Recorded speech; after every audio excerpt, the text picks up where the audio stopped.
This is a great story. And the lesson here is that you never know whose life you'll have an impact on. So you try to act accordingly. I'm having lunch with some girlfriends. We all cleared our schedules so that we could meet, and we were having a wonderful time reminiscing and talking and laughing.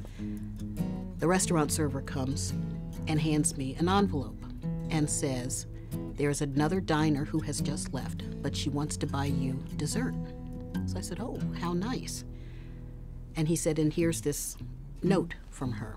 So I opened the note, and in it, this young woman is writing to me, and she says, "You spoke to my class 10 years ago, and I want you to know what an impact you had on my life. I was at a turning point, and I could have gone one way or the other way. I want you to know that because of what you said, I finished high school, I went to college, I'm now married," and she was working in the banking industry, as I recall, but successfully on her job. And when I shared that note with my friends, of course, we shed tears because, see, I'm going to do it now, because you never know whose life you're going to have an impact on. In a newsroom, collaboration is key. We work with a number of people.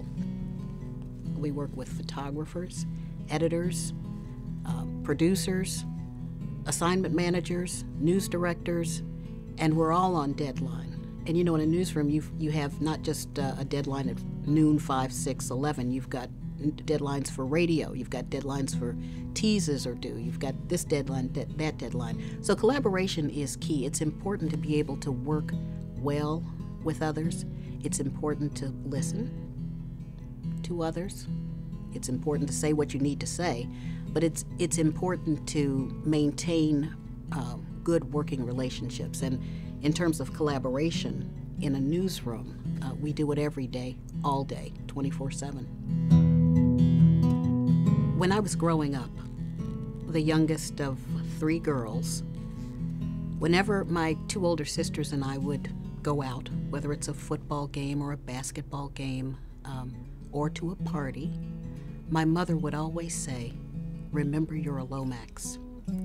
And as a teenager, you don't want to hear that. You're trying to get out the door, you know, but she'd always say, "Remember, you're a Lomax." And as I got older, I came to understand what she meant by that. She meant, remember who you are and remember whose you are. And I take that with me today. In all of the things that I do, I try to remember who I am and whose I am. And in terms of working at News 10 NBC, whenever I go out, whether it's to the grocery store or to the gas station or to the mall or the library or the schools, someone will approach me and say hello.